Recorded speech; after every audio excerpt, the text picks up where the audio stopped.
ಅಸ್ಸಾಂ ವಿಧಾನಸಭೆ ಚುನಾವಣೆಯಲ್ಲಿ ಕಾಂಗ್ರೆಸ್ ಅಷ್ಟೇನು ಆಶಾವಾದಿಯಾಗಿಲ್ಲ.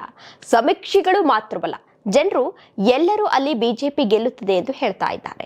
ನಾವು ಹಾಗೆಯೇ ಭಾವಿಸಿದ್ದೇವೆ ಎಂದು ಗೃಹ ಸಚಿವ ಪರಮೇಶ್ವರ್ ಅವರು ತಿಳಿಸಿದ್ದಾರೆ. ಬೆಂಗಳೂರಿನಲ್ಲಿ ಮಾಧ್ಯಮ ಪ್ರತಿನಿಧಿಗಳ ಜೊತೆ ಮಾತನಾಡಿದ ಅವರು, ಅಸ್ಸಾಂನಲ್ಲಿ ಭಾರತೀಯ ಜನತಾ ಪಕ್ಷ ಅಧಿಕಾರಕ್ಕೆ ಬರುತ್ತದೆ ಎಂದು ಸಮೀಕ್ಷೆಗಳು ಹೇಳ್ತಾ ಇವೆ ಮತ್ತು ನಮ್ಮೊಂದಿಗೆ ಮಾತನಾಡಿದವರು ಇದನ್ನೇ ಹೇಳ್ತಾ ಇದ್ದಾರೆ ಅಂತ ಹೇಳಿ ಪರಮೇಶ್ವರ್ ತಿಳಿಸಿದ್ದಾರೆ. ನೀವು ಸಣ್ಣ ಆಗ್ಬೇಕಲ್ವಾ? ಅದು ಒಂದು ಉತ್ತಮ ಆಹಾರದಿಂದ ಸಣ್ಣ ಆಗ್ಬೇಕಲ್ವಾ? ಪ್ರತಿದಿನ ನಮ್ಮ ಜೀನಿ ಸ್ಲಿಮ್ ನ ಯೂಸ್ ಮಾಡಿ ಯಾವುದೇ ಸೈಡ್ ಎಫೆಕ್ಟ್ ಇಲ್ದಂಗೆ ನೀವು ಸಣ್ಣ ಆಗ್ತೀರಾ. ಕೇರಳದಲ್ಲಿ ಯುಡಿಎಫ್ ಸರ್ಕಾರ ಅಧಿಕಾರಕ್ಕೆ ಬರುವ ಬಗ್ಗೆ ವಿಶ್ವಾಸವನ್ನು ವ್ಯಕ್ತಪಡಿಸಿದ್ದಾರೆ. ಪಶ್ಚಿಮ ಬಂಗಾಳದಲ್ಲಿ ಭಾರತೀಯ ಜನತಾ ಪಕ್ಷ ಮತ್ತು ಚುನಾವಣಾ ಆಯೋಗದ ಕಾರ್ಯವೈಖರಿಯ ಬಗ್ಗೆ ಮಾಧ್ಯಮ ವರದಿಗಳನ್ನು ಉಲ್ಲೇಖಿಸಿರುವಂತಹ ಅವರು, ಕೆಲವು ಅಧಿಕಾರಿಗಳು ಹಾಗೂ ಅಬ್ಸರ್ವರ್ಸ್ಗಳ ಮಾತುಕತೆಯಿಂದ ತಿಳಿದು ಬಂದ ಪ್ರಕಾರ ಸಿಎಂ ಮಮತಾ ಬ್ಯಾನರ್ಜಿ ಅವರಿಗೆ ಅಧಿಕಾರಕ್ಕೆ ಬರುವ ಅವಕಾಶವಿದೆ ಎಂದು ಹೇಳಿದ್ದಾರೆ.